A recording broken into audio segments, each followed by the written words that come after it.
Hello and welcome everyone, this is Adil Rashid और आप देख रहे हैं फटाफट क्लासेस।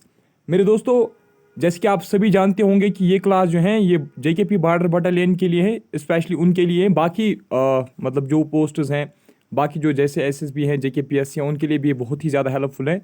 लेकिन पर्टिकुलरली ये जो डिमांड थी बॉर्डर बटालियन स्टूडेंट्स की, तो उनके ही डिमांड पे मैं ये मैराथन क्लास आज से स्टार्ट कर रहा हूँ। मे बी 4 या 5 मैराथन क्लासेस लग सकती हैं।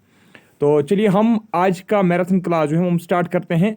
और ये क्लास स्टार्ट करने से पहले जितने भी नए मेंबर्स ऐड हो रहे हैं हमारे ग्रुप्स में, या जितने भी नए सब्सक्राइबर्स आ रहे हैं जेकेपी बॉर्डर बटालियन के, उनसे मेरी एक रिक्वेस्ट है कि वो हमारी टेलीग्राम ज़रूर ज्वाइन कीजिएगा। और वहाँ पे जितने भी फाइल्स हैं, मॉक टेस्ट्स हैं जेकेपी बॉर्डर बटालियन के लिए, जितने भी नोट्स हैं, उनको आप डाउनलोड करके ज़रूर पढ़ना। और जो 10,000 एमसीक्यूज़ की जो सीरीज़ हैं वो भी ज़रूर देखना। अमित सर की चैनल पे जो मैंने एमसीक्यूज विद डिटेल्ड एक्सप्लेनेशन पढ़ाए हैं, ठीक है, 1000 एमसीक्यूज मैंने आपको वहां पे करवाए हैं विद डिटेल्ड एक्सप्लेनेशन, तो वो भी जरूर देखना। अगर आप ये सारी चीजें देखोगे ना, तो उसके बाद आपको कोई भी और बुक पढ़ने की जरूरत नहीं है, ना ही आपको फिर कोई टेंशन रहेगी प्रेपरेशन की, ठीक है। यानी कि इससे आपका 100% पूरा सिलेबस हो जाएगा जनरल नॉलेज का और जनरल साइंस का। चलिए आज का लेक्चर हम स्टार्ट करते हैं, तो लेट स्टार्ट नाउ। सबसे पहला टॉपिक है हु इज हु, ठीक है, यानी कि ये करंट अफेयर, ठीक है। जो करंट अफेयर्स है ना, करंट अफेयर्स में से आपको यहां से क्वेश्चन पूछा जा सकता है इस टॉपिक से।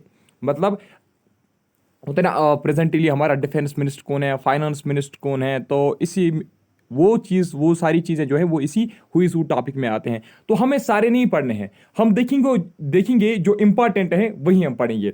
जैसे कि आप सबसे पहले देख रहे हो प्रेसिडेंट ऑफ इंडिया कौन है, ठीक है, presently who is president of India, that is Droupadi Murmu. याद रख लीजिएगा मेरे दोस्तों, करंट अफेयर में आपसे पूछा जा सकता है। द्रौपदी मुर्मू जो है ना, she became 15th president of India, ठीक है। द्रौपदी मुर्मू जो है she became 15th president of India. और याद रखना मेरे दोस्तों, प्रतिभा देवी सिंह पाटिल के बाद जो द्रौपदी मुर्मू है ना, she became second women president of India, ठीक है। Second women president of India कौन है? Second women president of India है मेरे दोस्तों द्रौपदी मुर्मू। अगर आपसे कोई पूछेगा फर्स्ट वुमेन प्रेसिडेंट कौन थी, first women president of India, तो फर्स्ट वुमेन प्रेसिडेंट जो थी वो थी प्रतिभा देवी सिंह पाटिल, है ना, प्रतिभा देवी सिंह पाटिल। प्रतिभा देवी सिंह पाटिल जो है वो फर्स्ट वुमेन प्रेसिडेंट थी, और द्रौपदी मुर्मू जो है, Droupadi Murmu she became second women president of India. और याद रखना मेरे दोस्तों, जो द्रौपदी मुर्मू है ना, she is first person belonging to tribal community, ठीक है, first person belonging to tribal community, ठीक है, यानी कि ट्राइबल कम्युनिटी से जो बिलोंग करती हैं, ये ऐसी पहली महिला है या ऐसी पहली पर्सन है जो ट्राइबल कम्युनिटी से ताल्लुक रखती हैं और यहां से वो प्रेसिडेंट भी बन गई, ठीक है। यानी कि she is first president from tribal community, ठीक है। नेक्स्ट, अगर आपसे कोई पूछेगा वाइस प्रेसिडेंट ऑफ इंडिया कौन है, वाइस प्रेसिडेंट ऑफ इंडिया और चेयरमैन ऑफ राज्यसभा, दो क्वेश्चन अलग अलग से पूछे जा सकते हैं। Who is vice president of India, ठीक है, और दूसरा क्वेश्चन आपसे पूछा जाएगा who is chairman of Rajya Sabha. तो इन दोनों क्वेश्चंस का जो आंसर है वो सेम ही है, दैट इज जगदीप धनखड़। जगदीप धनखड़ साहिब जो है, he is vice president of India और वो राज्यसभा के चेयरमैन भी हैं। प्राइम मिनिस्टर कौन है? नरेंद्र मोदी जी, ठीक है। और अगर आपसे कोई पूछेगा चीफ जस्टिस ऑफ इंडिया कौन है, that is Uday Umesh Lalit, that is U Lalit भी जिसको हम बोलते हैं, ठीक है, that is Uday Umesh Lalit. Next है who is speaker of Lok Sabha. Speaker जो होता है लोकसभा का, वो प्रेजेंटली कौन है? वो है ओम बिरला साहिब, ठीक है। Presently who is chief election commissioner of India, that is Rajiv Kumar. Who is CAG, that is controller auditor general, जिसको हम कैज भी बोलते हैं, कैज ऑफ इंडिया कौन है प्रेजेंटली? जीसी मुर्मू। और याद रख लीजिएगा मेरे दोस्तों, ये जो जीसी मुर्मू साहिब थे, he was our first lieutenant governor of union territory of Jammu and Kashmir. ये वही जीसी मुर्मू साहिब हैं, ठीक है। उसके बाद इसको कैज बनाया गया था, ठीक है। तो अगर आपसे कोई पूछेगा presently who is chairman of UPSC, that is union public service commission का प्रेजेंटली जो चेयरमैन है वो कौन है? वो है मनोज सोनी साहिब, ठीक है। Presently who is attorney general, ठीक है। अगर आपसे कोई पूछेगा presently who is attorney general, हाँ, अगर आपसे कोई पूछेगा who is attorney general of India, presently who is attorney general of India, तो वो है के वेणुगोपाल साहिब। और याद रख लीजिएगा मेरे दोस्तों, के वेणुगोपाल साहिब जो था, इसका टर्म ऑलरेडी खत्म हो चुका था, ठीक है, यानी कि अब इसको रिटायर होना था, यानी कि अब इसको इस पद से इस पद से उसको निकालने वाले थे, लेकिन क्या किया गया? इसको रीअपॉइंट किया, ठीक है, इसको रीअपॉइंट किया गया। जो रामनाथ कोविंद साहिब जब हमारे प्रेसिडेंट थे ना, तो उसने उस टाइम पे के वेणुगोपाल की टर्म जो है वो एक्सटेंड की, यानी कि उसको रीअपॉइंट किया। क्या किया? रीअपॉइंट किया। अब याद रखना 30 सितंबर के बाद, 30 सितंबर के बाद अब हमारा नया एक अटॉर्नी जनरल आने वाला है, जिसका नाम होगा, याद रखना 30 सितंबर के बाद, 30 सितंबर 2022 के बाद एक नया अटॉर्नी जनरल हमारा आएगा, जिसका नाम होगा मुकुल मुकुल रोहतगी। ठीक है, उसका नाम क्या होगा? मुकुल रोहतगी। लेकिन प्रेजेंटली हमारा कौन है? वेणुगोपाल साहब, जिसको रीअपॉइंट किया गया था। अच्छा, अगर आपसे कोई पूछेगा राज्यसभा जो है ना, राज्यसभा का डिप्टी चेयरमैन कौन है? चेयरमैन तो मैंने ऊपर आपको बताया। अगर आपसे कोई पूछेगा राज्यसभा का डिप्टी चेयरमैन कौन है, ये मैंने आपको नहीं बोला। तो राज्यसभा का जो डिप्टी चेयरमैन है ना मेरे दोस्तों, वो कौन है? वो है हरेश नारायण। कौन है? हरेश नारायण। और एक सबसे इंपॉर्टेंट पॉइंट, हाँ देखिए, ये पीडीएफ जो है ना, ये जो टॉपिक्स है ना, ये मैंने सभी टॉपिक्स जो इस मैराथन में होंगे, ठीक है, ये जो पीडीएफ आप देख रहे हो 240 पेज की है ये पीडीएफ, तो ये पीडीएफ जो है ना, ये मैंने आज से पहले 3-4 मंथ से मैं इसको प्रिपेयर कर रहा हूँ, इसमें टॉपिक्स ऐड करते जा रहा हूँ। हाँ, इसमें कई जगहों पे गलती हो सकती हैं, लेकिन वो गलती मैं आपको यहीं पे बताऊंगा, ठीक करके दूंगा। ऐसा आप नहीं करना, आप ये इस उम्मीद से बैठोगे कि शायद उसके बाद सर में पीडीएफ देगा तो हम पीडीएफ ही पढ़ेंगे। पता है क्यों? आप अभी देखोगे ना, मैं इसमें आपको दिखाऊंगा कहाँ कहाँ पे मिस्टेक है, तो इसी वक्त आप ध्यान रखना, ठीक है। मान लीजिए अगर इस वक्त कोई चेयरमैन चेंज हुआ है ना, तो वो इसमें नहीं लिखा गया है। कुछ जगहों पे मैं अभी चेक कर रहा था, तो बेस्ट है कि आप लेक्चर देखो, मैं आपको अभी इसी वक्त क्लियर कर दूंगा कि कहाँ पे इस पीडीएफ में गलती है। उसके बाद आप अपने नोट्स में वो चीज़ मतलब नोट्स में रख सकते हो कि हाँ जी यहाँ पे गलती है, सर ने ऐसा बोला था, हमें ऐसे यहाँ पे लिखना है, ठीक है। चलिए, जहाँ पे होगी वहाँ पे मैं आपको बताऊंगा। ऐसी बात नहीं है कि पीडीएफ सारी गलत है, नहीं, बीच बीच में कहीं पे है, क्योंकि रिसेंटली पिछले हफ्ते या पिछले एक मंथ में जो चेंज हुए ना, वो इसमें नहीं है, ठीक है। तो ऑलमोस्ट इसमें सब कुछ है, ठीक ही है। तो अगर आपसे कोई पूछेगा सोलिसिटर जनरल ऑफ इंडिया कौन है, वो है तुषार मेहता। वैसे ये क्वेश्चन आपको बिल्कुल भी नहीं पूछा जाएगा, लेकिन रफली इसको आप याद रखना, ठीक है। नेशनल सिक्योरिटी एडवाइजर जो है, आपको बिल्कुल ये क्वेश्चन पूछा जा सकता है, वो है हमारे अजीत डोवल साहिब, ठीक है। अच्छा, अगर आपसे कोई पूछेगा राज्यसभा का डिप्टी चेयरमैन कौन है, वो मैंने आपको बताया ना, हरीश नारायण। मैं भूल जाता हूँ फिर, ठीक है, हरीश नारायण।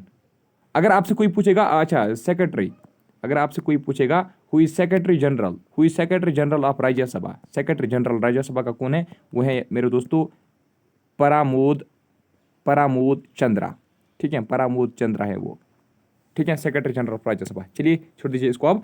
तो नेशनल सिक्योरिटी एडवाइजर कौन है? अजीत डोवल साहब। और कैबिनेट सेक्रेटरी ऑफ इंडिया कौन है? राजीव गौबा साहब। कैबिनेट सेक्रेटरी इंपॉर्टेंट है, ठीक है। फॉरेन सेक्रेटरी कौन है? ये भी बहुत इंपॉर्टेंट है। हमारे इस वक्त फॉरेन सेक्रेटरी जो है वो है विनय मोहन क्वात्रा, ठीक है।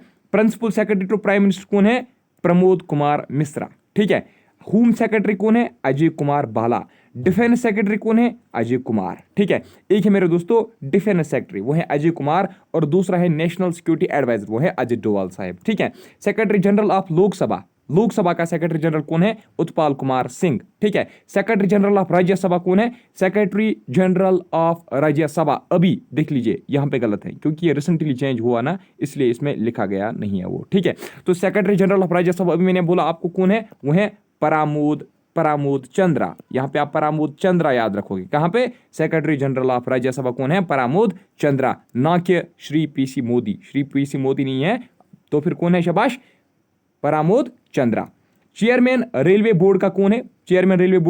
वीके त्रिपाठी साहब। सीईओ रेलवे बोर्ड का कौन है? वीके त्रिपाठी साहब। फाइनेंस सेक्रेटरी कौन है? शाबाश, हमारे प्रेजेंटली जो फाइनेंस सेक्रेटरी हैं वो कौन से हैं? शाबाश, वो है टीवी सोमानाथन, ठीक है, सोमानाथन फाइनेंस सेक्रेटरी, ये भी इंपॉर्टेंट है। चीफ इकोनॉमिक एडवाइजर को आप ऐसे ही छोड़ दीजिए, रहने दीजिए इसको, ठीक है। अच्छा, chairman of public accounts committee, इसको भी छोड़ दीजिए। प्रिंसिपल साइंटिफिक एडवाइजर छोड़ दीजिए।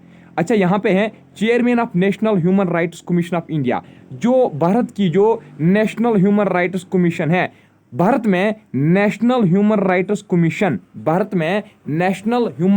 कमीशन का चेयरमैन कौन है? भारत में नेशनल ह्यूमन राइट्स का जो चेयरमैन है वो कौन है? तो याद रख लीजिएगा मेरे दोस्तों, वो हैं अरुण कुमार मिश्रा। कौन है? अरुण कुमार मिश्रा। ये बहुत ही इंपॉर्टेंट है।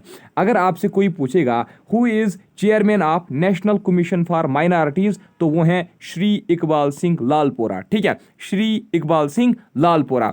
अच्छा, scheduled caste national commission for scheduled caste, इसका चेयरमैन कौन है? विजय संपला। ठीक है, विजय संपला। शेड्यूल्ड ट्राइबल्स की जो नेशनल कमीशन है उसका चेयरमैन कौन है? हर्ष चौहान। ठीक है, national commission for backward classes, इसका चेयरमैन कौन है? भगवान लाल सहनी। ठीक है, भगवान लाल सहनी। ठीक है, अच्छा, नेशनल कमीशन फॉर वुमेन, इसका चेयरमैन कौन है? रेखा शर्मा। रेखा शर्मा इसका है। ठीक है, जो इंपॉर्टेंट है वो हम पढ़ेंगे, बाकी इसको छोड़ देंगे हम। ठीक है,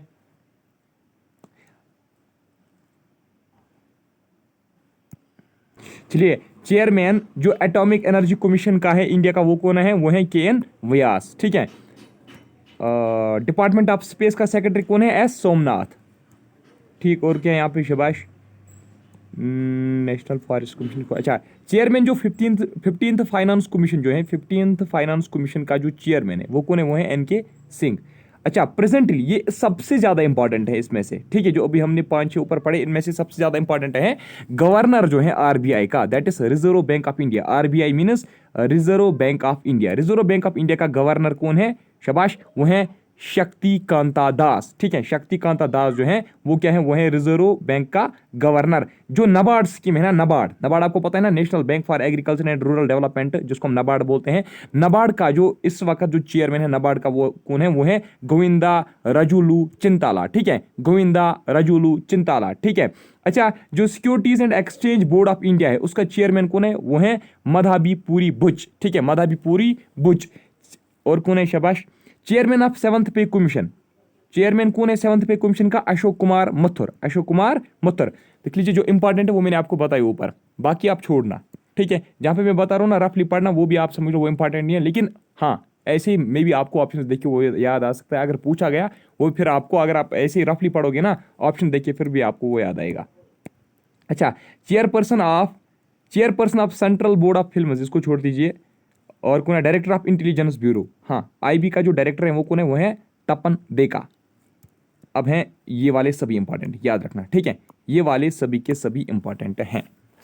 chief of air staff, presently who is chief of air staff? तो चीफ ऑफ एयर स्टाफ कौन है?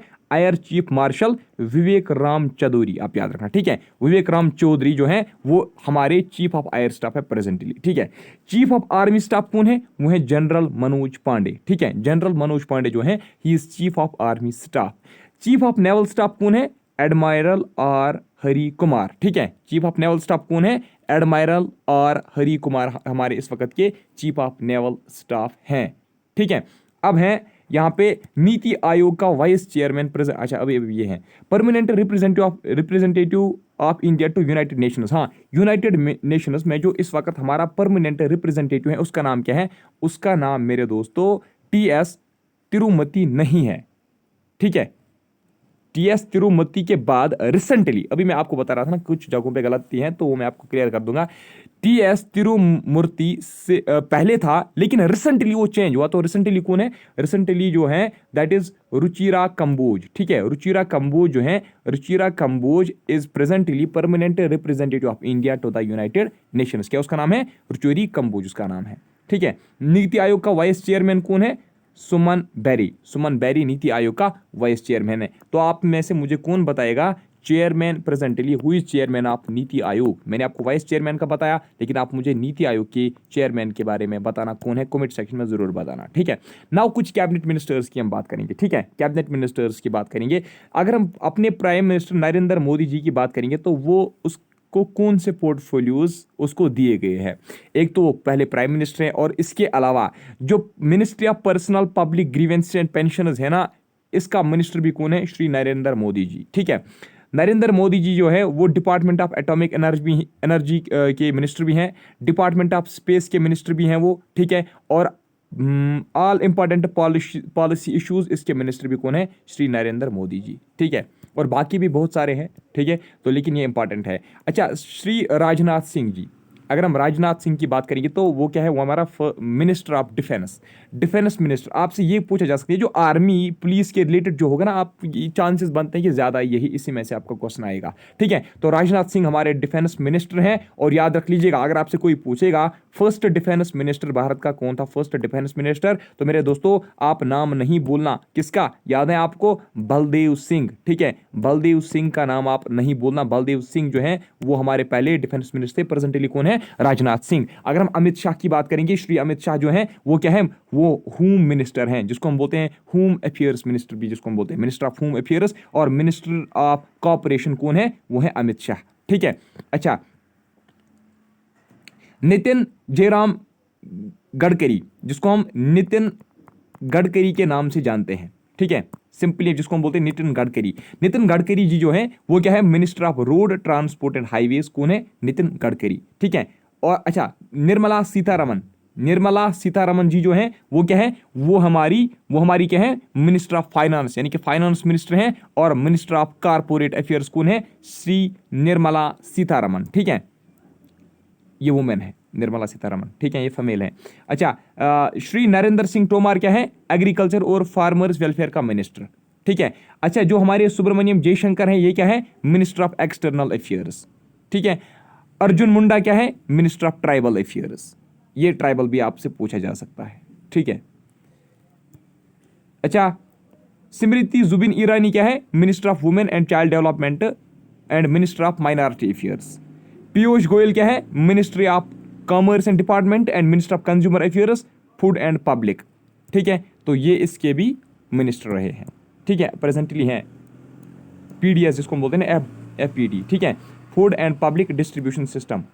मिनिस्ट्री ऑफ टेक्सटाइल्स भी कौन है, शाबाश, यही श्री पीयूष गोयल साहब। मैं बार बार बताऊंगा, पीडीएफ पे कोई उम्मीद आप नहीं रखना। मैं आपको पीडीएफ दे भी सकता हूँ, नहीं भी दे सकता हूँ। ठीक है, बिकॉज देख लीजिए क्यों, क्योंकि इसमें अगर मुझे ज़्यादा मिस्टेक्स नजर आए तो फिर मैं कैसे आपके साथ ये शेयर कर सकता हूँ। बेटर ये है आप लेक्चर देख लीजिए, रिवीजन हो जाएगा। जो आपने नहीं पढ़ा है बस उसी को नोट करना है, बाकी कुछ नहीं करना है।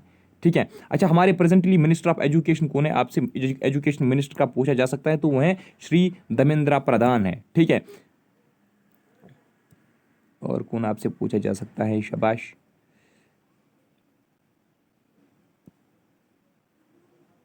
Ministry of railways, minister of railways कौन है, श्री अश्वानी वैष्णव। ठीक है, मिनिस्ट्री ऑफ रेलवेज। और मिनिस्ट्री ऑफ कम्युनिकेशंस भी यही है। और ministry of electronics and information technology भी हमारे श्री अश्वानी वैष्णव जी ही हैं।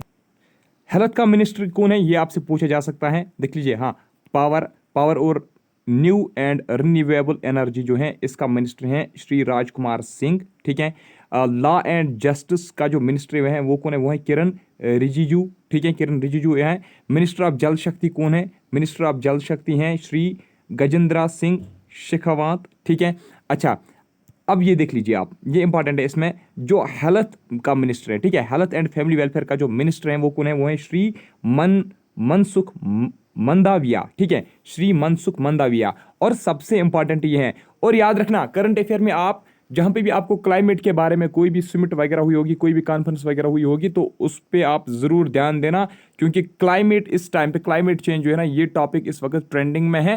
तो बेहतर ये है कि आप इसका मिनिस्टर भी याद रखें, minister of environment, forest and climate change and minister of labour and employment. इसके जो मिनिस्टर हैं वो कौन है, वो है श्री भूपिंदर यादव जी। ठीक है, श्री भूपिंदर यादव जी। ठीक है, नेक्स्ट छोड़ दीजिए आप, बाकी को छोड़ सकते हैं हम। अच्छा, minister of development of north eastern region, minister of development of north eastern region जो है वो है श्री जी कृष्ण रेड्डी। ठीक है, और मिनिस्टर ऑफ कल्चर भी है, मिनिस्टर ऑफ टूरिज्म भी है, आप याद रख सकते हो। देख लीजिए, क्योंकि सबसे ज़्यादा मुझे लगता है कल्चर और टूरिज्म जो है अच्छा खासा भी है, कहाँ पे, नॉर्थ ईस्टर्न इंडिया में कल्चर भी वहाँ का अच्छा खासा है, तो इसलिए आप श्री जी किशन रेड्डी जी का नाम याद रख सकते हो। ठीक है, क्योंकि वहाँ से बहुत सारे रेड्डी के नाम आए हैं, अगर आपने देखे होंगे तो। अच्छा, सपोर्ट्स मिनिस्टर की अगर हम बात करें तो ये तो वो कौन है, वो है श्री अनुराग सिंह ठाकुर जी। ठीक है, और इंफॉर्मेशन ब्रॉडकास्टिंग के मिनिस्टर भी यही है। नेक्स्ट अब हैं स्टेट्स के चीफ मिनिस्टर्स और गवर्नर्स। अगर हम आंध्र प्रदेश की बात करेंगे, आंध्र प्रदेश का चीफ मिनिस्टर है वाई एस जगनमोहन रेड्डी, ठीक है, और इसका गवर्नर कौन है, वो है बिस्वास भूषण हरिचंद्रन, ठीक है। अरुणाचल प्रदेश का चीफ मिनिस्टर पेमा खंडू और इसका गवर्नर बी.डी. मिश्रा। आसाम का चीफ मिनिस्टर निमांता बिस्वा शर्मा और इसका जो गवर्नर है वो है जगदीश मुखी, ठीक है। बिहार का chief minister Nitish Kumar, important है, ठीक है, और फगू चौहान यहाँ का गवर्नर है, ठीक है। अब वैसे गवर्नर इंपॉर्टेंट नहीं है, चीफ मिनिस्टर्स को आप याद रखना, ठीक है। छत्तीसगढ़ का कौन है, भूपेश बघेल, ठीक है। गोवा का कौन है, शबाश, प्रमोद सावंत, और यहाँ का जो गवर्नर है वो है पी.एस. श्रीधरन पिल्लाई, ठीक है। गोवा जो है ये तो मैंने आपको बताया। गुजरात का इस वक्त चीफ मिनिस्टर कौन है, भूपेंद्र भाई पटेल, इंपॉर्टेंट है, इंपॉर्टेंट है, इंपॉर्टेंट है। और यहाँ का जो गवर्नर साहिब है वो है आचार्य देव विराट, ठीक है। हरियाणा कौन है, शबाश, मनोहर लाल खट्टर, बहुत ही इंपॉर्टेंट, मनोहर लाल खट्टर, बहुत इंपॉर्टेंट का मतलब आप इंसर्कल करना, ठीक है, मनोहर लाल खट्टर। और यहाँ का जो गवर्नर है वो है बंद्रे दत्तात्रेय, ठीक है। हिमाचल प्रदेश का कौन है, जयराम ठाकुर, ठीक है, और यहाँ का गवर्नर है राजेंद्र विश्वनाथ अरलकर, ठीक है। झारखंड का कौन है, हेमंत सोरेन और रमेश व्यास यहाँ का गवर्नर है। कर्नाटका का चीफ मिनिस्टर कौन है, बसवराज बोमिनी, ठीक है, ये इंपॉर्टेंट है केरला और कर्नाटका का, ठीक है। केरला का है पिनाराई विजयन, ठीक है, और कर्नाटका का कौन है, बसवराज बोमाई, ठीक है, इंपॉर्टेंट है। केरला का जो यहाँ पे गवर्नर है इस वक्त वो कौन है, आरिफ मोहम्मद खान, इंपॉर्टेंट है, ठीक है, इसको इनसर्कल करना। महाराष्ट्र को छोड़ दीजिए, मणिपुर, हाँ, मणिपुर का कौन है, एन बिरेन सिंह, यहाँ का इस वक्त चीफ मिनिस्टर हैं। मिजोरम को भी छोड़ दीजिए, उड़ीसा का कौन है, शबाश, नवीन पटनायक, यहाँ का चीफ मिनिस्टर हैं। पंजाब का कौन है, भगवत मान, ये इंपॉर्टेंट है, भगवत मान आम आदमी पार्टी का है, ठीक है। नेक्स्ट राजस्थान का कौन है, ये इंपॉर्टेंट है, ये सबसे ज्यादा इंपॉर्टेंट है, जो मैं आपको बता रहा हूँ ना, जिनको इनसर्कल मैं आपको बता रहा हूँ कि इनसर्कल करो, ये सबसे ज्यादा इंपॉर्टेंट है। राजस्थान का है अशोक गहलोत, ठीक है। और कौन है, तेलंगाना का कौन है, के चंद्रशेखर राव, ठीक है। त्रिपुरा का है मनिक साहा।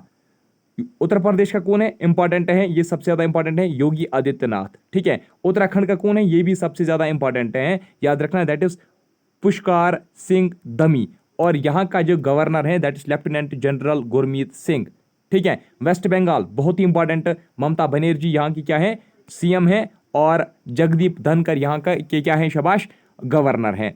अच्छा, अब अगर हम यूनियन टेरिटरीज की बात करेंगे, इंपॉर्टेंट है, यूनियन टेरिटरीज में कुछ ही दो यहाँ पे यूनियन टेरिटरीज है जहाँ पे अपना चीफ मिनिस्टर है, और बाकी यहाँ पे फिलहाल लेफ्टिनेंट गवर्नर ही, क्योंकि देख लीजिए जो एडमिनिस्ट्रेटिव का काम होता है ना, एडमिनिस्ट्रेशन का काम, वो यहाँ पे चीफ मिनिस्टर नहीं संभालता है, वो यहाँ पे कौन संभालता है, वो लेफ्टिनेंट गवर्नर ही संभालता है। कहाँ का, यूनियन टेरिटरीज की जो एडमिनिस्ट्रेशन है वो कौन संभालता है, लेफ्टिनेंट गवर्नर ही संभालता है। लेकिन कुछ प्रोविजंस के हिसाब से यहाँ पे कुछ यूनियन टेरिटरीज में अपना चीफ मिनिस्टर होता है, यानी कि कॉन्स्टिट्यूशन में लिखा गया है कि इस स्टेट में अपना चीफ मिनिस्टर भी होगा और लेफ्टिनेंट गवर्नर भी होगा। तो देखेंगे हम आगे कहाँ पे है चीफ मिनिस्टर होता है, जैसे हमारे जम्मू एंड कश्मीर में भी चीफ मिनिस्टर होगा।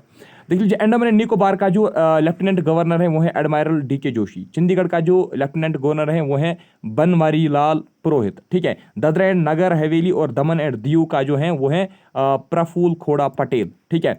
अगर हम बात करेंगे दिल्ली की, दिल्ली का जो चीफ मिनिस्टर, जैसे दिल्ली में भी एक चीफ मिनिस्टर है और लेफ्टिनेंट गवर्नर भी हैं, तो दिल्ली का है अरविंद केजरीवाल जो आम आदमी पार्टी के हैं, ठीक है, और विनय कुमार सक्सेना, ये इंपॉर्टेंट है, ये यहाँ की क्या है, लेफ्टिनेंट गवर्नर है। लक्षद्वीप के लेफ्टिनेंट गवर्नर कौन है, श्री प्रफुल्ल पटेल, ठीक है। तो पौंडीचेरी के कौन है, एन रंगास्वामी, और यहाँ के ये चीफ मिनिस्टर यहाँ के, ठीक है, पौंडीचेरी के चीफ मिनिस्टर हैं एन रंगास्वामी, और यहाँ के जो लेफ्टिनेंट गवर्नर है वो है तमिलिसाई सुंदरराजन, ठीक है।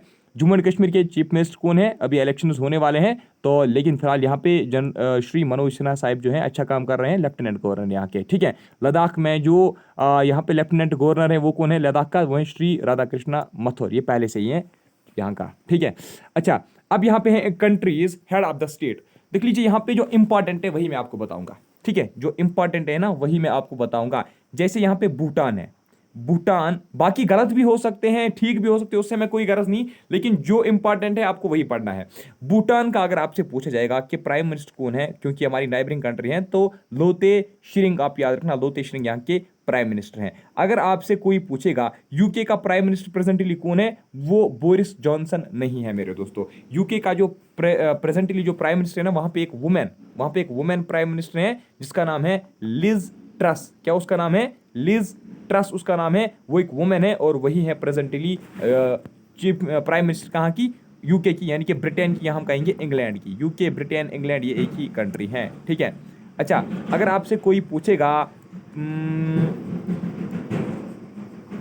इसराइल के बारे में, इसराइल का प्राइम मिनिस्टर कौन है मेरे दोस्तों? इस वक्त प्रेजेंटली नफ्ताली बेनेट वहां के प्राइम मिनिस्टर नहीं है। इसराइल का जो प्रेजेंटली प्राइम मिनिस्टर है मेरे दोस्तों, वो है याइर लैपिड, ठीक है।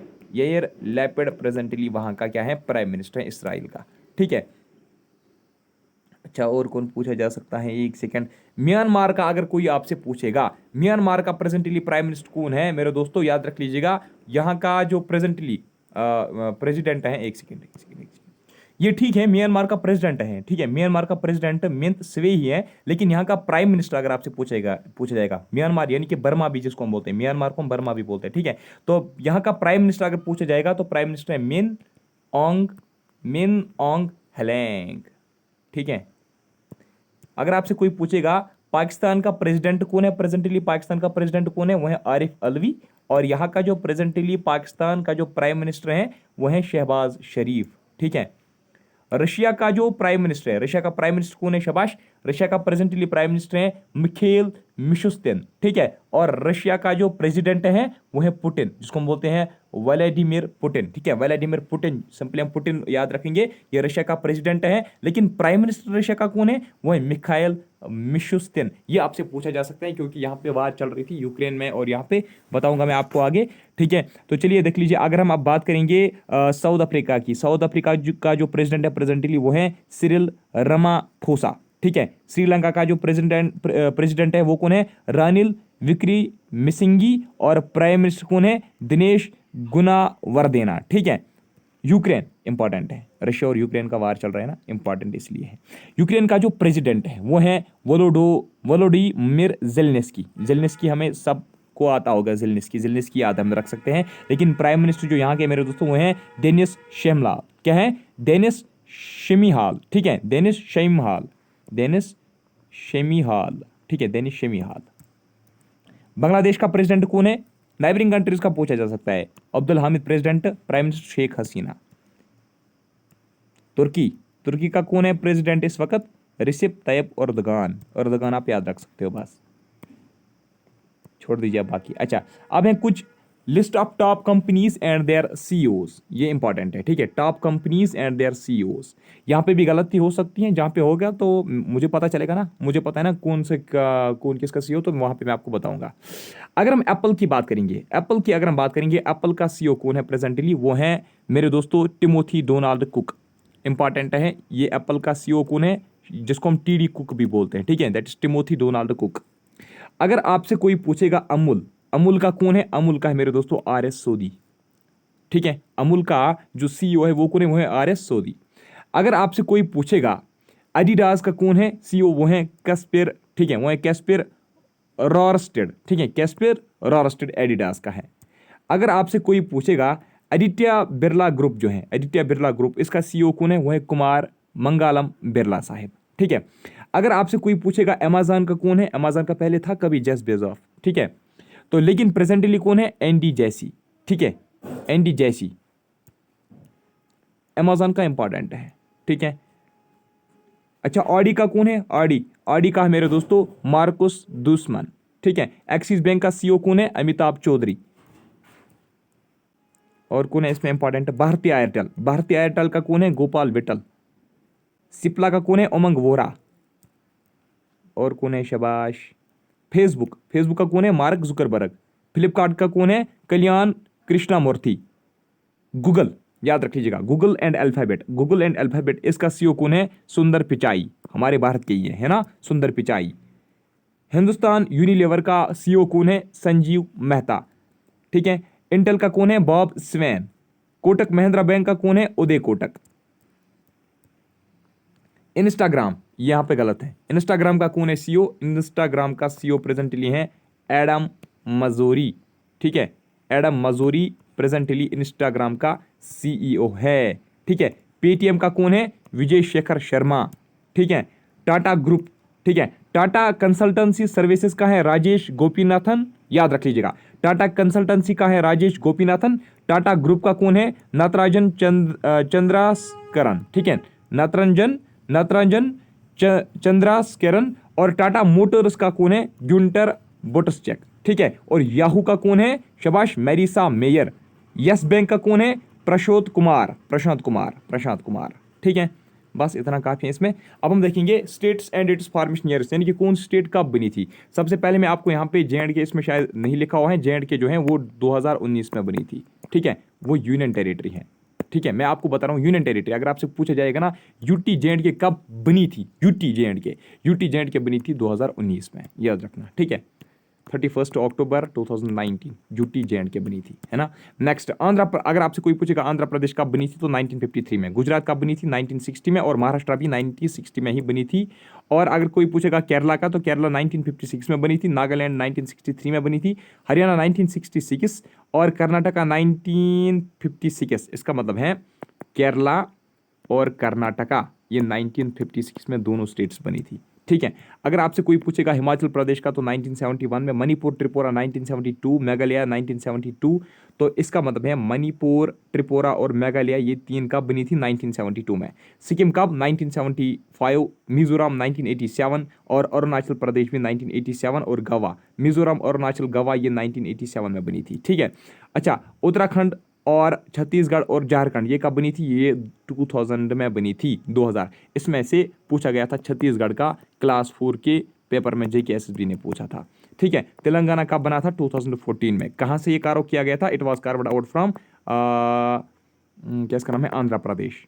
पहले ही आंध्र प्रदेश के साथ थी ना, आंध्र प्रदेश से फिर उसको अलग कार्य किया गया। अब है सोर्स ऑफ इंडियन कॉन्स्टिट्यूशन, हमने इसमें अच्छे से पढ़ा है लेकिन फिर से हम रिवाइज करेंगे, मैराथन चल रही है। तो गवर्नमेंट ऑफ इंडिया एक्ट के तहत क्या क्या किया गया था? ठीक है, कौन से फीचर्स इंडियन कॉन्स्टिट्यूशन के गवर्नमेंट ऑफ इंडिया एक्ट 1935 से बारो किए गए थे? जो हमारी जुडिशरी है वो 1935 एक्ट से बारो की गई थी। पब्लिक सर्विस कमीशन इसी से बारो की गई थी। फेडरल स्कीम भी इसी से बारो की गई थी। ऑफिस ऑफ गवर्नर भी एक्ट ऑफ 1935 से ही बारो की गई थी। इमरजेंसी प्रोविजंस भी एक्ट ऑफ 1935 से बारो की गई थी। एडमिनिस्ट्रेटिव डिटेल्स भी 1935 से ही बारो किए गए थे।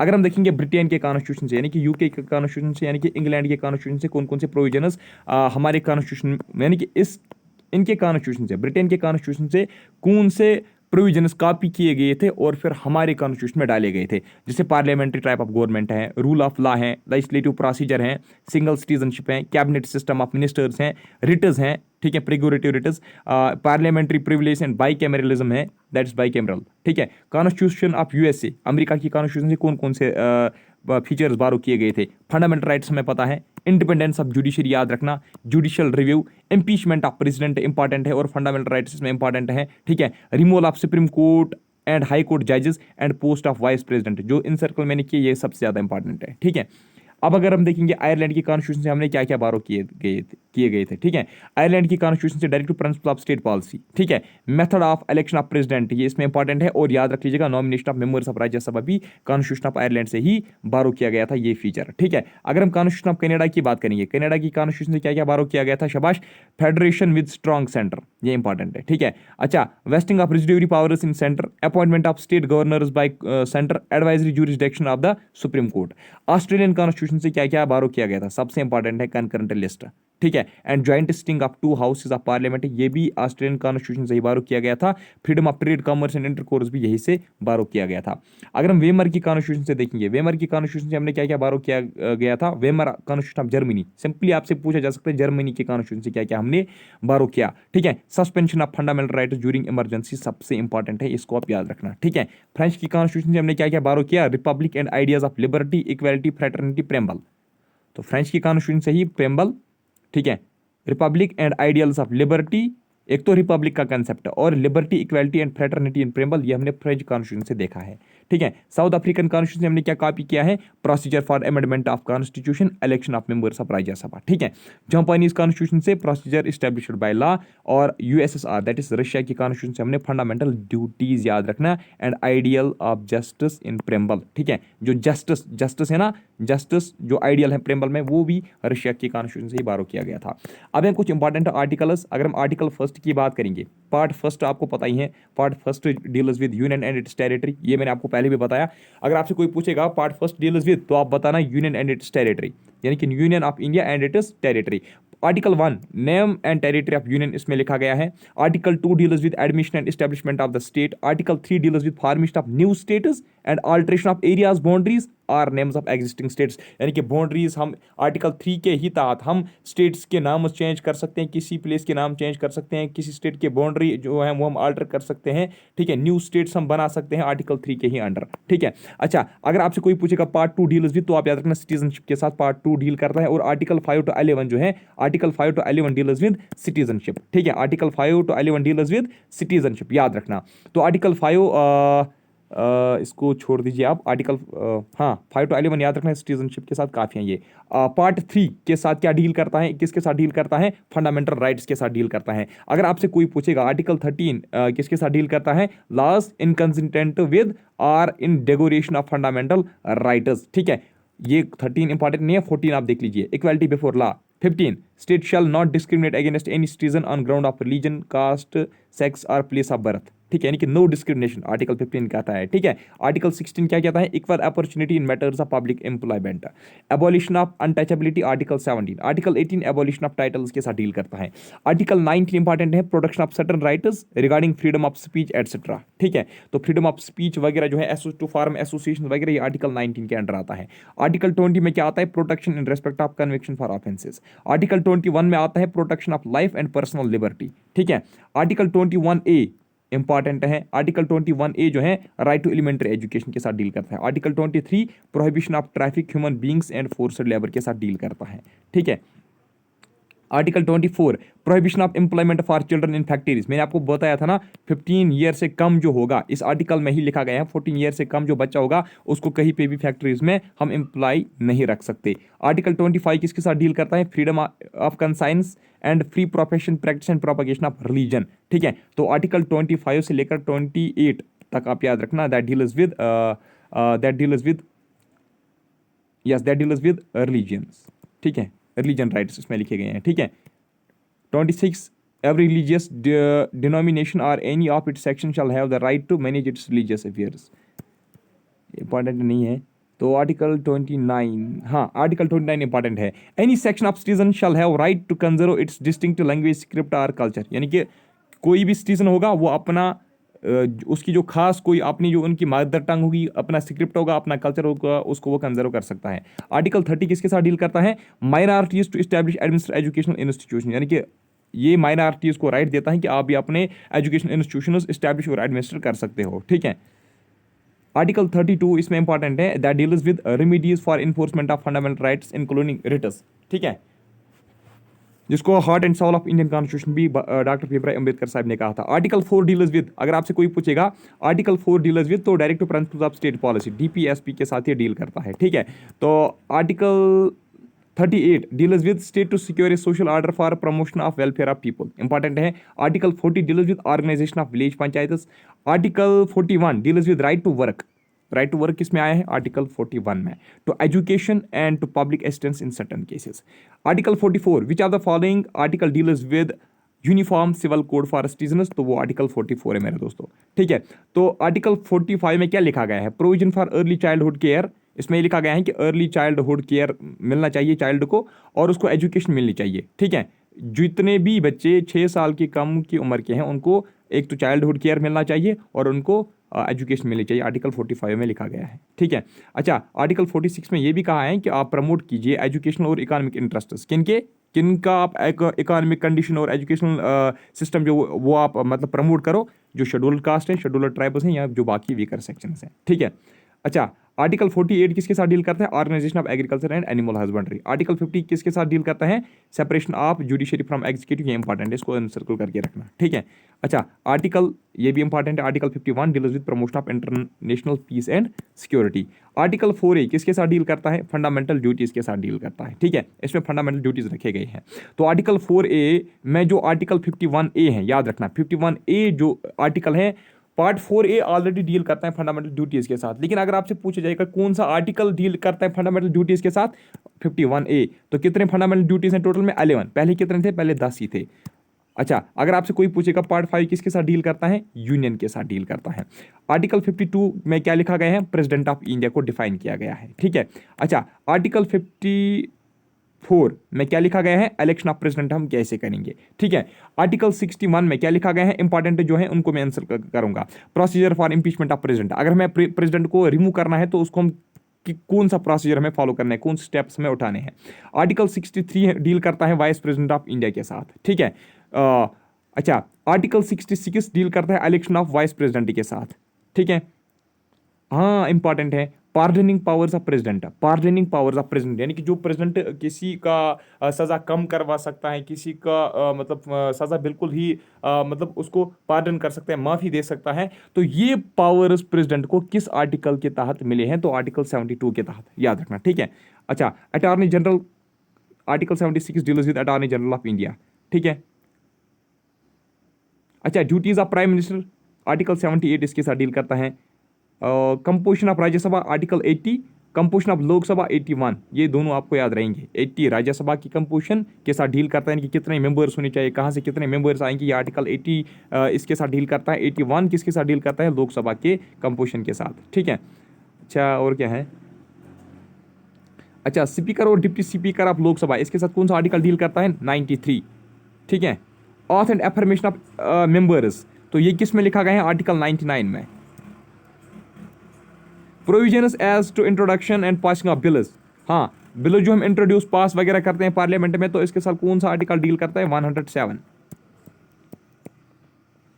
ज्वाइंट स्टिंग, ज्वाइंट स्टिंग जो होती हैं, ज्वाइंट स्टिंग जो बुलाई जाती हैं, प्रेसिडेंट जो ज्वाइंट स्टिंग करवाता है, तो वो किस आर्टिकल के अंडर आता है? आर्टिकल 108 के अंडर, ठीक है। और क्या है? शाबाश।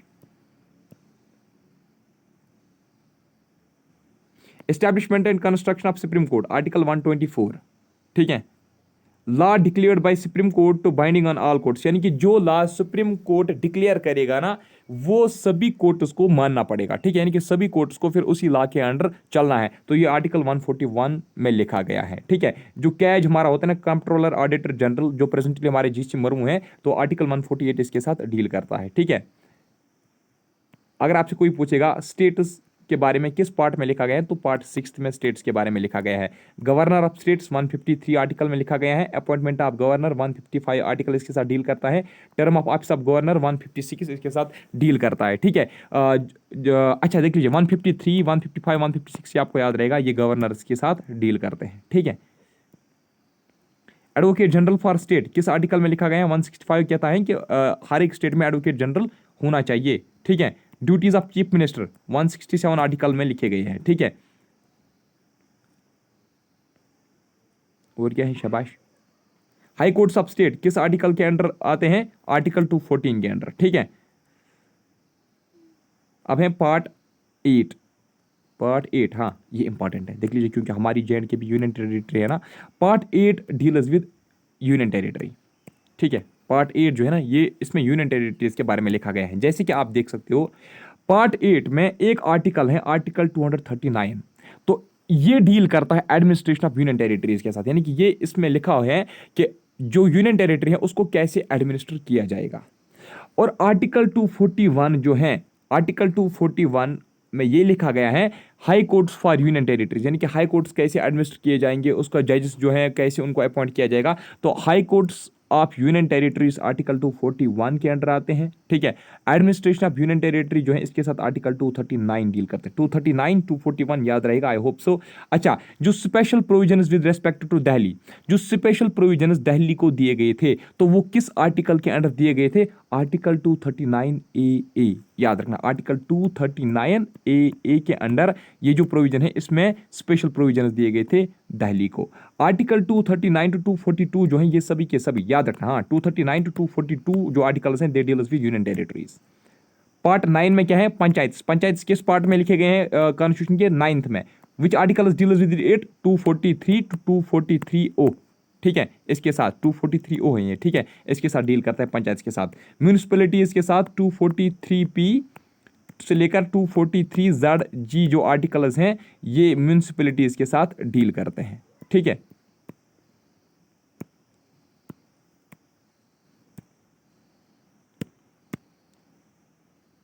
अच्छा, administration of scheduled areas and tribals article 244 में आया है। ठीक है,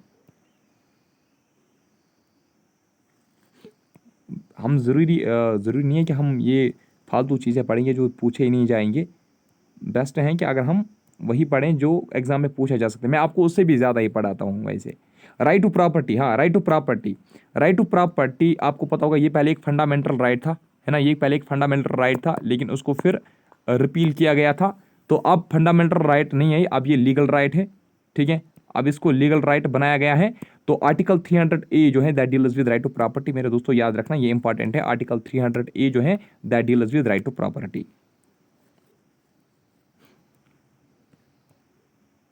ऑल इंडिया सर्विसेज आर्टिकल 312 याद रखना, ऑल इंडिया सर्विस के साथ डील करता है।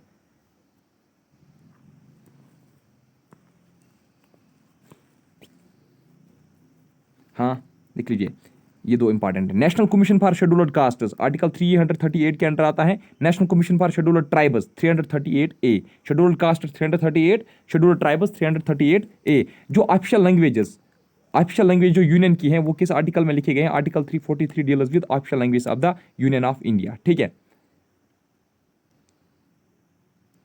हाँ देखिए ये इंपॉर्टेंट है। Article 352 proclamation of emergency, national emergency. 352 article deals with national emergency. ठीक है, आर्टिकल 356 में क्या लिखे गए हैं? Provisions in case of failure of constitutional machinery in states, presidents rule. यानी कि 356 डील करता है किस आर्टिकल 356 डील करता है प्रेसिडेंट्स रूल के साथ। जैसे हमारे J&K में भी प्रेसिडेंट रूल लगा है बहुत बार। तो देख लीजिए president rule provisions in case of failure, जब कॉन्स्टिट्यूशनल मशीनरी फेल हो जाती है ना किसी स्टेट में, जब कॉन्स्टिट्यूशन के अकॉर्डिंग एडमिनिस्ट्रेशन नहीं चलती है, कानून नहीं काम करता है with in the limits of constitution, तो उस वहाँ पे फिर प्रेसिडेंट रूल लगता है। किस आर्टिकल के अंडर? 356 के अंडर। ठीक है, हाँ, 360 के अंडर क्या होता है? Provision as to financial emergency, यानी कि डील्स विद फाइनेंशियल इमरजेंसी। हाँ, आर्टिकल 368 इंपॉर्टेंट, बहुत ही important, very very very important. ठीक है, तो which article deals with the amendment of constitution, यानी कि आर्टिकल 368 जो है ना ये पार्लियामेंट को पावर देती है कि आप कॉन्स्टिट्यूशन को अमेंड कर सकते हो, लेकिन बेसिक स्ट्रक्चर ऑफ कॉन्स्टिट्यूशन ये अमेंड नहीं कर सकते।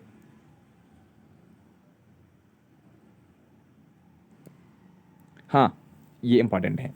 आर्टिकल 370 अब तो ये है नहीं, अब इसको एब्रोगेट किया गया है। इसमें क्या किया गया था? Temporary provisions with respect to state of J&K, इसमें स्पेशल प्रोविजंस दिए गए थे जम्मू एंड कश्मीर को इसके अकॉर्डिंग। ठीक है, 371 में क्या किया गया है? स्पेशल प्रोविजन दिए गए हैं महाराष्ट्र और गुजरात को। 371 ए में स्पेशल प्रोविजन दिए गए हैं नागालैंड को। 371 आसाम को स्पेशल प्रोविजन। 371 सी मणिपुर को special provision. Article 371 D Andhra Pradesh को स्पेशल प्रोविजन। ठीक है, article 371 E Andhra Pradesh, establishment of central university in Andhra Pradesh, ये नहीं आएगा। आर्टिकल 371 स्पेशल प्रोविजन सिक्किम को मिले। आर्टिकल 371 जी के अंडर स्पेशल प्रोविजन मिजोरम को मिले। आर्टिकल 371 के 71 एच के अंडर स्पेशल प्रोविजन मिले अरुणाचल प्रदेश को। आर्टिकल 371 आई के अंडर स्पेशल प्रोविजन मिले गोवा को। ठीक है, अब है पार्ट 22 ऑफ इंडियन कॉन्स्टिट्यूशन। इसमें constitution of India short title, उसमें आर्टिकल 393 एक आर्टिकल है जो डील करता है कॉन्स्टिट्यूशन ऑफ इंडिया के साथ, जिसमें एक शॉर्ट टाइटल लिखा गया है। ठीक है, अब है important Indian all India national Congress. ठीक है, INC के बारे में। ठीक है, ऑल इंडियन नेशनल कांग्रेस ये कब बनी थी? 1885 में बनी थी। किसके एडवाइस पे? एलन एओ ह्यूम जिसको बोलते हैं, एलन ऑक्टेवियन ह्यूम, एओ ह्यूम हम याद रखते हैं ना, ठीक है। तो 1885 में एओ ह्यूम के मतलब एडवाइस पे ये बनी थी। एओ ह्यूम कौन था? वो एक रिटायर्ड इंग्लिश आईसीएस ऑफिसर था। तो फर्स्ट सेशन जो कांग्रेस का हुआ वो कहाँ पे हुआ? वो बम्बई में हुआ। और इसका चेयरमैन कौन था? इसका प्रेसिडेंट कौन था इस सेशन का? W C Banerjee. First session in Indian National Congress was held on 20 December 1885। इनकी पहली सेशन हुई कब? 20 दिसंबर 1885 को। List of Indian National Congress with their president, हाँ इंपॉर्टेंट है, देख लीजिए। सबसे पहली जो इनकी मीटिंग हुई वो 1885 में हुई, बॉम्बे में हुई, और उसका प्रेसिडेंट कौन था? W C Banerjee. और याद रख लीजिएगा, जो फर्स्ट सेशन ऑफ कांग्रेस 1885 में हुआ, इसमें कितने डेलीगेट्स आए? टोटल 72 डेलीगेट्स आए, ठीक है। अगर आपसे कोई पूछेगा फिर सेकंड, आपसे सेकंड पूछा जा सकता है, सेकंड जो है, सेकंड मीटिंग कब हुई? 1886 में हुई, ठीक है। तो अगर आपसे पूछा जाएगा सेकंड मीटिंग कहां पे हुई? कलकत्ता में हुई। अगर आपसे पूछा जाएगा ये बताइए जो सेकंड मीटिंग है उसका प्रेसिडेंट कौन था उस टाइम पे इंडियन नेशनल कांग्रेस का? तो Dadabhai Naoroji was second president of Indian National Congress. Was first president of Indian National Congress W C Banerjee. हुआ second president of Indian National Congress Dadabhai नायरोजी। अब आपसे ये क्वेश्चन पूछा जा सकता है, हाँ ये बताइए, पहले मैं आपको ये बता के रखूंगा। अगर आपसे कोई ये पूछेगा कि ये बताइए कांग्रेस के, देख लीजिए कुछ साल ऐसे गुजरे जहां जिस टाइम पे कांग्रेस ने एक ही साल में दो दो सेशंस करवाए, ठीक है, दो दो सेशंस, मतलब एक इमरजेंसी मीटिंग होती थी। ये तो हर साल इनकी एनुअल मीटिंग होती थी, लेकिन कभी इमरजेंसी के टाइम पे ये एक मतलब इमरजेंसी मीटिंग करवाते थे, यानी कि उस टाइम पे एक साल में दो मीटिंग्स हुआ करती थी। कुछ साल ऐसे हुए जिस टाइम पे जिन सालों में कोई भी मीटिंग नहीं हुई, ठीक है। तो बाकी साल ऐसे गुजरे जहां पे हर साल एक एक मीटिंग जो है एज यूजुअल होती रही। अब अगर आपसे कोई पूछेगा दो बार कब हुई, उसको आप छोड़ दीजिए। हाँ वैसे मैं आपको बता भी सकता हूँ, 1920 में दो बार हुई थी, 1923 में भी टू टाइम्स जो है ये हुई थी, और शायद 1936, हाँ 1936 में भी दो बार इंडियन नेशनल कांग्रेस की मीटिंग हुई थी, ठीक है। तो ये यहाँ पे दो दो बार हुई थी। लेकिन अगर आपसे कोई पूछेगा कि ये बताइए कांग्रेस की मीटिंग कब नहीं हुई थी, तो याद रख लीजिएगा कांग्रेस की मीटिंग 1930 में नहीं हो सकी, कांग्रेस की मीटिंग 1935 में भी नहीं हो पाई, और कांग्रेस की मीटिंग 1941 से लेकर 1945 तक भी नहीं हो पाई। यानी कि 1930 में भी कोई मीटिंग नहीं हुई, 1935 में कोई मीटिंग नहीं हुई, 1941 में कोई मीटिंग नहीं, 1942 में भी कोई मीटिंग नहीं, 43 में भी कोई मीटिंग नहीं, 44 में भी कोई मीटिंग नहीं, और 45 में भी कोई मीटिंग नहीं। इसलिए मैंने यहाँ पे रखा शॉर्ट में 1941, 45 कोई मीटिंग नहीं हुई, ठीक है। अब अगर आपसे कोई पूछेगा ये बताइए सबसे ज्यादा सेशंस के प्रेसिडेंट कौन रहे? इंडियन नेशनल कांग्रेस के जितने भी सेशंस हुए उसमें से मैक्सिमम टाइम जो प्रेसिडेंट रहा सेशंस का वो कौन रहा? तो याद रखना डीबी नायरोजी, दादा भाई नायरोजी और जो पंडित जवाहरलाल नेहरू जी जो है ना, ये दोनों रहे मैक्सिमम टाइम्स। अब मैं आपको दोनों क्यों बताऊंगा, क्योंकि ये भी 3 बार रहा और ये भी 3 बार रहा, 3 टाइम्स ये प्रेसाइडर रहे किनके? सेशंस के, मीटिंग्स के, ठीक है। अब देख लीजिए, अच्छा फर्स्ट मुस्लिम प्रेसिडेंट अगर आपसे पूछा जाएगा फर्स्ट मुस्लिम प्रेसिडेंट कौन था, वो था Syed Badruddin Tyabji, first Muslim president of Indian National Congress. अगर आपसे कोई पूछेगा ये बताइए who was first English president of INC, यहां अगर आपसे कोई पूछेगा हु वाज फर्स्ट क्रिश्चियन, ठीक है, हु वाज फर्स्ट क्रिश्चियन या who was first English president of INC, वो था जॉर्ज यूद, ठीक है। अच्छा ये इंपॉर्टेंट सेशन है। 1896 में कलकत्ता में एक इंडियन नेशनल कांग्रेस का सेशन हुआ। इसका प्रेसिडेंट कौन था? रहमतुल्लाह एम सियानी, उस टाइम पे आईएनसी के प्रेसिडेंट थे। तो ये सेशन इंपॉर्टेंट क्यों है? क्योंकि इसी सेशन के दौरान, कलकत्ता के 1896 के सेशन के दौरान, जब रहमतुल्लाह एम सियानी इसके प्रेसिडेंट थे, तो उस टाइम पे नेशनल सॉन्ग यानी कि जो वंदे मातरम है, वंदे मातरम सॉन्ग पहली बार गाया किसने? रविंद्रनाथ टैगोर ने इस सेशन में, ठीक है।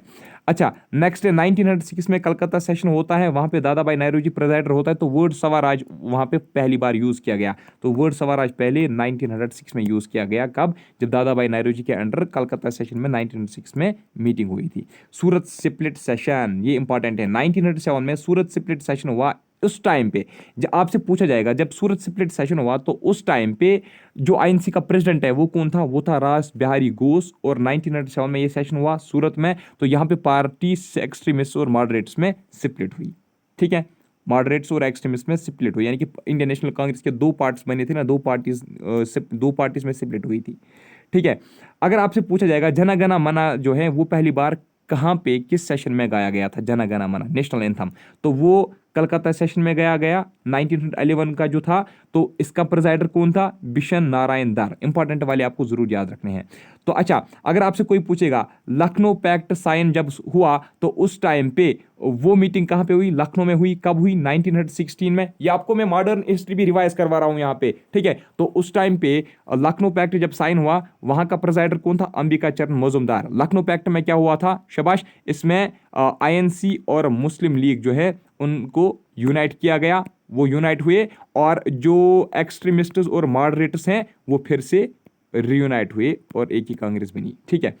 1917 का कलकत्ता सेशन हुआ, इंपॉर्टेंट है ये। अगर आपसे कोई पूछेगा who was first women president of INC, वो थी एनी बेसांत। तो एनी बेसांत कलकत्ता सेशन में प्रेसिडेंट थी, जो 1917 में हुआ, यानी कि 1917 में एनी बेसांत जो है वो क्या बनी थी? प्रेसिडेंट बनी थी आईएनसी की, ठीक है।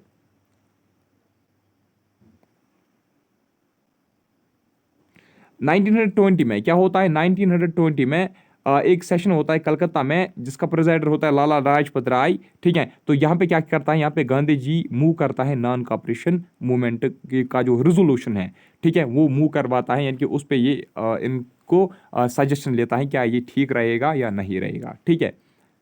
अच्छा, अगर आपसे कोई पूछेगा गांधी जी जो हैं वो आईएनसी के प्रेसिडेंट कब बने? वो 1924 में बने, जब बेलागम का सेशन था, वहां पे एम के गांधी उसका प्रेसिडेंट था। तो याद रख लीजिएगा, it was the only session presided over by Mahatma Gandhi, यानी कि महात्मा गांधी एक ही बार आईएनसी के प्रेसिडेंट रहे। कहां पे? बेलागम में 1924 में, जब वो प्रेसिडेंट बने, ठीक है। अच्छा, अगर आपसे कोई पूछेगा who was first Indian women president, first women president हमें पता है।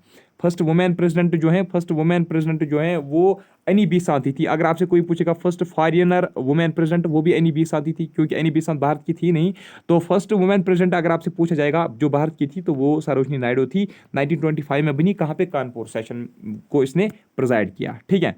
अच्छा, 1927 में मद्रास सेशन हुआ, जिसका प्रेजाइडर था एम ए अंसारी। तो वहां पे एक रेजोल्यूशन पास किया गया, किसके लिए? बाइकआउट ऑफ साइमन कमीशन के लिए ये पास किया गया था। तो बाइकआउट ऑफ साइमन कमीशन का रेजोल्यूशन कहां पे पास किया गया? 1927 के मद्रास सेशन में, जहां पे एम ए अंसारी उसका क्या थे? शाबाश, प्रेजाइडर थे। ऑल इंडिया यूथ कांग्रेस कब बनी? 1928 का सेशन जब कलकत्ता में हुआ, जहां पे मोतीलाल नेहरू के अंडर ये मीटिंग चल रही थी। जवाहरलाल नेहरू, हाँ, लाहौर सेशन हुआ कब? 1929 में। जवाहरलाल नेहरू ने क्या किया? ही पासड रेजोल्यूशन ऑन पूर्णा स्वराज। तो पूर्णा स्वराज के ऊपर किसने रेजोल्यूशन पास किया 1929 में? शाबाश, वो किया था जवाहरलाल नेहरू जी ने, ठीक है।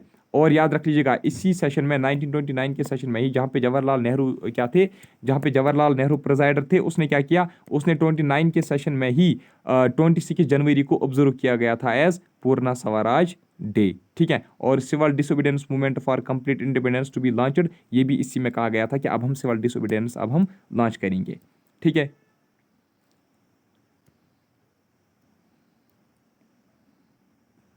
हाँ, 1934 में एक मीटिंग होती है, ठीक है, बॉम्बे में, राजेंद्र प्रसाद के अंडर। तो यहाँ पे क्या किया जाता है? कॉन्स्टिट्यूशन जो कांग्रेस का होता है उसको अमेंड किया जाता है। हाँ, आपसे पूछा जाएगा सबसे पहला सेशन जो आईएनसी का विलेज में हुआ, एक गांव में हुआ, तो वो कौन सा सेशन था? वो जवाहरलाल नेहरू के अंडर हुआ, फैजपुर महाराष्ट्र में 1936 में। नेशनल प्लानिंग कमीशन कब बनी? शाबाश, अंडर जवाहरलाल नेहरू ने बनाई थी, है ना, सेटअप अंडर जवाहरलाल नेहरू, जब सुभाष चंद्र बोस आईएनसी के प्रेसिडेंट थे।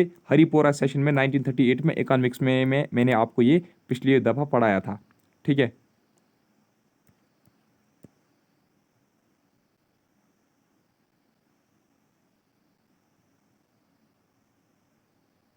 हाँ, ला which of the following was last session before independence? Last session before independence मेरे दोस्तों मेरठ में हुआ 1946 में।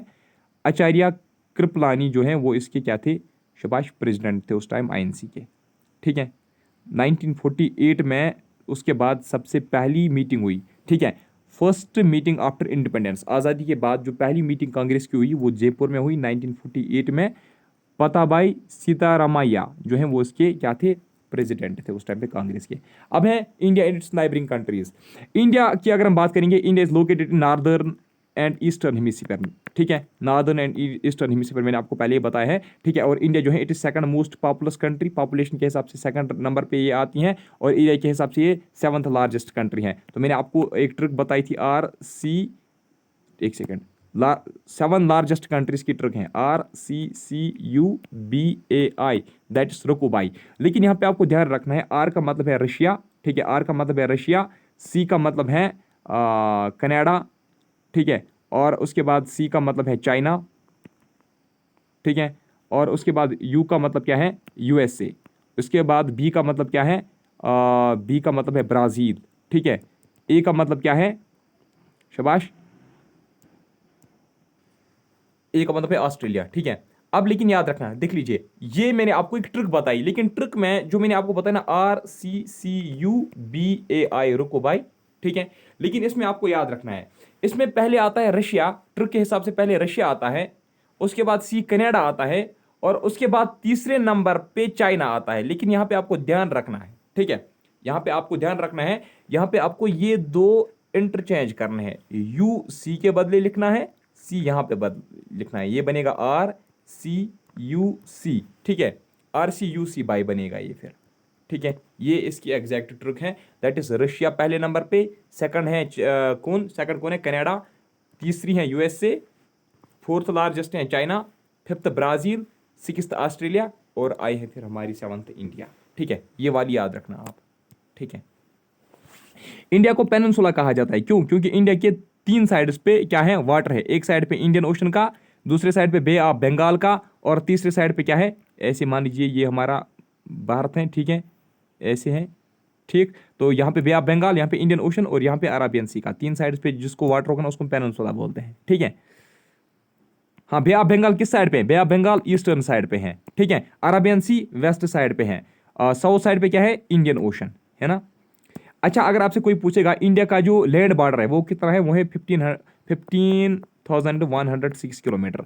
हम इसलिए बोलते हैं अप्रॉक्सीमेटली 15,200 किलोमीटर, हम अप्रॉक्सीमेटली बोलते हैं, लेकिन एग्जैक्ट है 15,106.7 किलोमीटर, ठीक है। अगर आपसे लेंथ ऑफ कोस्ट लाइन पूछा जाएगा, टोटल कोस्ट लाइन जो है, यानी कि जो कोस्टल एरियाज हैं, यानी कि जो समंदर के नज़दीक बिल्कुल करीब जो जगह पड़ती हैं, ठीक है, जो यानी कि जो बिल्कुल समंदर के किनारे जो एरिया आता है, तो उसको हम कोस्टल एरिया बोलते हैं। तो कोस्टल एरिया कितना है, वो है 7,516.6 kilometre, including island territories of Lakshadweep, Andaman and Nicobar. यानी कि जो हमारी एक तो हमारी अंडमान एंड निकोबार है, वहां पे तो हर साइड पे उसको क्या है, कोस्टल एरिया पड़ेगा, ठीक है, क्योंकि हर साइड पे वाटर वाटर वाटर वाटर है, ठीक है। और इसी तरीके से अंडमान एंड निकोबार में भी ये आइलैंड्स हैं, तो वहां पे भी हमारे क्या है, वाटर ही वाटर है। यहाँ लक्षद्वीप में भी हमारे वाटर ही पड़ेगा उसके उन आइलैंड्स के इर्द गिर्द, तो वहां पे फुली कोस्टल एरिया है, यहाँ पे भी फुली कोस्टल एरिया है। यानी कि ये Andaman and Nicobar, Lakshadweep islands, Andaman and Nicobar islands, और बाकी जो हमारे for example Maharashtra coastal area, इसका कुछ एरिया जो है कोस्ट पे पड़ता है, या गोवा का कुछ एरिया कोस्ट पे पड़ता है, ये सभी जितने भी टेरिटरीज हमारी, जितने भी एरिया हमारे कोस्ट पे है भारत के यूनियन में जो आता है, तो इसका टोटल लेंथ है 7,516.6 kilometre.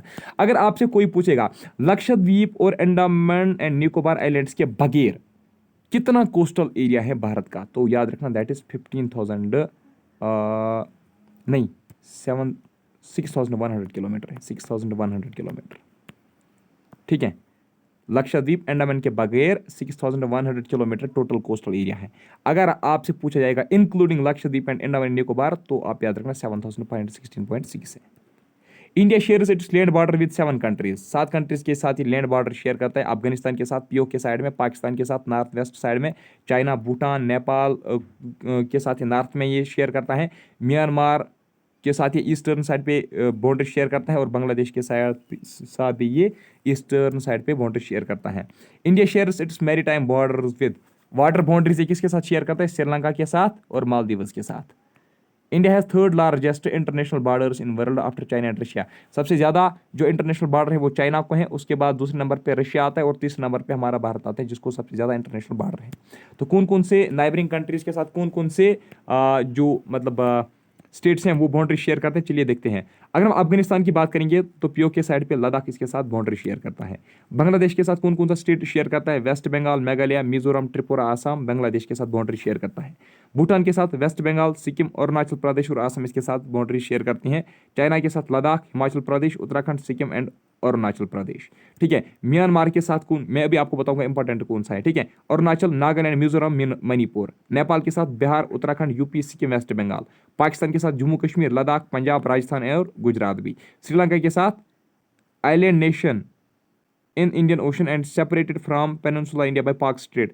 It is separated from Indian Ocean by Park Strait. ठीक है, तो मालदीव्स की अगर हम बात करेंगे, an island nation in Indian ocean. हाँ, कुछ आइलैंड्स मतलब जो इंडियन ओशन में है ना, वो मैरी टाइम बाउंड्री शेयर करती है ना। ठीक है, तो उसी को हम बोलते हैं कि ये श्रीलंका और मालदीव्स के साथ क्या करते हैं, शाबाश, बाउंड्री शेयर करते हैं। अभी जो ऊपर मैंने आपको बताया मैरी टाइम बाउंड्री से शेयर करता है। ठीक है, अच्छा, अब देखिए इंपॉर्टेंट इसमें आप क्या है,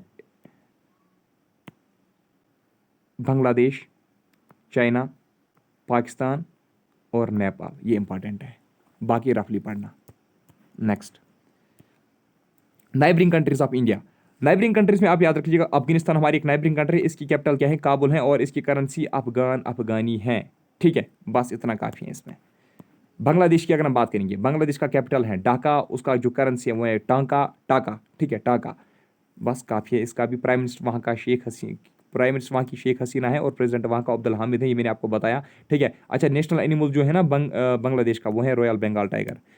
हाँ हाँ हाँ हाँ, इंपॉर्टेंट, सबसे इंपॉर्टेंट पॉइंट इसमें ये है, जो बॉर्डर लेंथ है ना, भारत अफगानिस्तान के साथ कितना बाउंड्री शेयर करता है, 106 किलोमीटर। भारत और भारत और अफगानिस्तान के बीच में जो बॉर्डर लाइन है उसको हम क्या बोलते हैं, दुरंत लाइन बोलते हैं, ये इंपॉर्टेंट है। इसी तरीके से अफगानिस्तान की अगर हम बात करेंगे ना, अफगानिस्तान के साथ कितनी बाउंड्री शेयर करता है, 4096 किलोमीटर। लॉन्गेस्ट बॉर्डर अगर भारत किसी के साथ शेयर करता है ना, longest international border, longest border, तो वो बांग्लादेश के साथ शेयर करता है 4096 किलोमीटर। अच्छा, बांग्लादेश और इंडिया के बीच में कौन सी लाइन है, बॉर्डर लाइन है, रेड क्लिफ लाइन उसको हम बोलते हैं। ये वो लाइन है जो बांग्लादेश की टेरिटरी और हमारी टेरिटरी को सेपरेट करती है। भूटान का कैपिटल क्या है, थिम्पू। ठीक है, थिम्पू इसका कैपिटल है। करेंसी इसका क्या है, नोगल ट्रम्प। ठीक है, नेक्स्ट, चाइना का कैपिटल क्या है, बीजिंग। प्रेसिडेंट कौन है वहाँ का, जी जिनपिंग। ठीक है, अच्छा, बॉर्डर कितना, बॉर्डर हमारे साथ वो शेयर करती हैं 3488 किलोमीटर। ठीक है, चाइना में कौन सी करेंसी चलती है, युआन करेंसी। इंडिया और बांग्लादेश, सॉरी, ये इंडिया और चाइना है। ठीक है, इंडिया और चाइना के बीच में जो लाइन है ना, उसको मैक मोहन लाइन बोलते हैं। क्या बोलते हैं, मैक मोहन लाइन। ये इंडिया बांग्लादेश नहीं है, ये यहाँ पे इंडिया चाइना बॉर्डर है। तो कौन सी लाइन है, वो मैक मोहन लाइन सेपरेट करते हैं भारत की टेरिटरी को और चाइना की टेरिटरी को। नेपाल की कैपिटल क्या है, काठमांडू। ठीक है, काठमांडू जो है ये नेपाल की क्या है, शाबाश, ये नेपाल की का क्या है, कैपिटल है, और यहाँ की करेंसी जो है वो नेपाली रुपीज़ हैं। बस काफ़ी है इसमें ये। पाकिस्तान का कैपिटल क्या है, पाकिस्तान की कैपिटल है इस्लामाबाद, और ये भारत के साथ कितना बॉर्डर शेयर करती हैं, 3323 किलोमीटर। ठीक है, और करेंसी यहाँ पे पाकिस्तानी रुपी चलती हैं। और क्या है, हाँ, इंडिया पाकिस्तान बॉर्डर नेम क्या है, रेड क्लिफ लाइन। यानी कि रेड क्लिफ लाइन एक ऐसी लाइन है जो भारत की टेरिटरी और पाकिस्तान की टेरिटरी को क्या करती हैं, सेपरेट करती हैं। श्रीलंका की अगर हम बात करेंगे तो यहाँ का कैपिटल क्या है, लेजिस्लेटिव कैपिटल यहाँ का है श्री जयवर्धनीपुरा कोटी, और कोलंबो जो है वो यहाँ की एग्जीक्यूटिव और जुडिशल कैपिटल है। और यहाँ की जो करेंसी है वो है श्रीलंका रुपीज़, और क्या है, बस काफ़ी है इतना। मालदीव्स में चलती है मालदीवियन रुपया। ठीक है, रुपया वहाँ की करेंसी है, याद रखना। कैपिटल यहाँ की मेल है, मालदीव्स की कैपिटल क्या है, मेल। तो अब छोड़ दीजिए, हो गया यहाँ का। अब यहाँ पे आते हम, military control line between India and Pakistan. Military control line जो इंडिया और पाकिस्तान के बीच में, उसको हम LOC बोलते हैं, that is line of control. Water body जो इंडिया को श्रीलंका के साथ सेपरेट करती है उसको हम पाक स्ट्रेट बोलते हैं। ठीक है, shortest international border of India जो है वो किसके साथ शेयर करती है, अफगानिस्तान के साथ, 106 किलोमीटर। ठीक है, neighbouring countries with water and land boundary किसके साथ ही शेयर करता है, बांग्लादेश, म्यांमार, पाकिस्तान के साथ ही क्या करता है, शाबाश, water and land boundary share करता है। तो India shares it's borders with 7 different countries, वो मैंने ऊपर आपको बताया। जो इंटरनेशनल बॉर्डर्स है ना, उसको कौन गार्ड करता है, they are guarded by different paramilitary forces. जैसे अगर हम इंडो पाकिस्तान बॉर्डर पे देखेंगे ना, इंडो पाकिस्तान बॉर्डर को कौन सिक्योरिटी, मतलब वहाँ पे कौन हमें डिफेंस प्रोवाइड करती हैं, वहाँ पे हमें कौन सुरक्षा प्रोवाइड करती हैं, BSF के जवान। ठीक है, इंडो बांग्लादेश बॉर्डर पे भी BSF वाले हैं, that is border security force. India China border पे कौन सी सेना तैनात है, ITBP, that is Indo Tibetan border police. Indo Nepal border पे कौन है, SSB, दैट इज शास्त्रा सीमा बल। ठीक है। इंडो भूटान बॉर्डर पे कौन सी हैं? शाबाश, शास्त्रा सीमा बल वहां पे भी हैं। इंडो म्यांमार बॉर्डर पे कौन है? Assam rifles, that is AR। ठीक है। अब ये crematorium of famous personalities of India. Crematorium आपको पता है ना, जिस तरीके से हम मुसलमान कहते हैं ग्रेव, ठीक है, कई जगहों पे मतलब हम कहते हैं यहाँ पे इसकी जियारत है, यहाँ पे इसकी कब्र है, ठीक है, जहाँ पे इसको दफनाया गया, ठीक है, तो यानी कि जहाँ पे इसका अंतिम संस्कार किया गया, तो उसी को हम सिरमेटोरियम बोलते हैं। तो राजघाट किसके सिरमेटोरियम को हम बोलते हैं? गांधी जी के सिरमेटोरियम को हम राजघाट बोलते हैं। लाल बहादुर शास्त्री के सिरमेटोरियम को हम विजय घाट बोलते हैं, ठीक है। अच्छा, जवाहरलाल नेहरू जी के जो उसका सिरमेटोरियम उसको शांति वैन कहा जाता है। इंदिरा गांधी शक्ति सथाल, मोरारजी देसाई के सिरमेटोरियम को अभय घाट, ठीक है। जगजीवन राम समाता सथाल, चौधरी चरण सिंह किसान घाट, राजीव गांधी वीर भूमि, जो गिलानी जेल सिंह है ना और जो चंद्रशेखर है, इन दोनों, ये जो दोनों है ना, इन दोनों के सिरमेटोरियम को एकता सथाल कहा जाता है। उदय भूमि किसको कहा जाता है? KR नारायण के सिरमेटोरियम को। कर्मा भूमि डॉक्टर शंकर दयाल प्रसाद शर्मा के, शाबाश, डॉक्टर शंकर दयाल शर्मा के सिरमेटोरियम को कहा जाता है। महाप्रयाण घाट किसको कहा जाता है? डॉक्टर राजेंद्र प्रसाद के सिरमेटोरियम को। सदैव अटल, सदैव अटल किसको कहा जाता है? AB Vajpayee, that is Atal Bihari Vajpayee ji जो है उसके सिरमेटोरियम को सदैव अटल कहा जाता है। अब है list of Nobel prize winners from India, Bharat से जो जिन्होंने नोबेल प्राइज जीता। सबसे पहले रविंद्रनाथ टैगोर ने जीता, कब? 1913 में। Rabindranath Tagore was first Indian ever to receive Nobel prize. सबसे पहले भारत में रविंद्रनाथ टैगोर ने ही 1913 में क्या हासिल किया? नोबेल प्राइज किया हासिल। किस फील्ड में? लिटरेचर के फील्ड में, ठीक है, क्योंकि इसने क्या लिखी थी? गीतांजलि, जो एक कलेक्शन ऑफ पोएम्स थी, ठीक है। CV रमन उसके बाद आए, उसने सेकंड वही है पर्सन जिसने भारत में नोबेल प्राइज हासिल किया, कब? 1930 में। इसने फिजिक्स में ये हासिल किया था, ठीक है, ठीक है। इसको किस चीज़ पे दिया गया था? क्योंकि उसने स्कैटरिंग ऑफ लाइट जो है ना, स्कैटरिंग ऑफ लाइट पे उसने काम किया था। और तो स्कैटरिंग ऑफ लाइट, हाँ, स्कैटरिंग ऑफ लाइट, जिसको हम टेंडल इफेक्ट भी, अगर आपने साइंस पढ़ा होगा वहाँ पे हम इसको टेंडल इफेक्ट बोलते हैं। तो टेंडल इफेक्ट यानी कि स्कैटरिंग ऑफ लाइट पे इसको नोबेल प्राइज दिया गया था, कब? 1930 में। फिर है हरगोबिंद खुराना। हरगोबिंद खुराना जो है ये एक शायद बॉटनिस्ट था, हाँ, तो इसको किस चीज़ के ऊपर मिला था? 1968 में इसको मेडिसन फील्ड में मिला था, ठीक है। मदर टेरेसा को कब मिला था? 1979 में, ठीक है।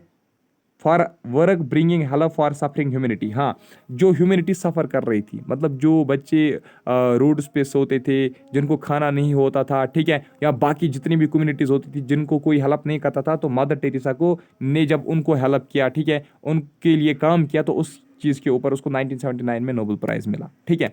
अच्छा, सुब्रमण्य चंद्रशेखर, उसको कब मिला? 1983 में, उसको भी फिजिक्स में ही मिला था, ठीक है। अमर्त्य सेन को कब मिला? 1998 में।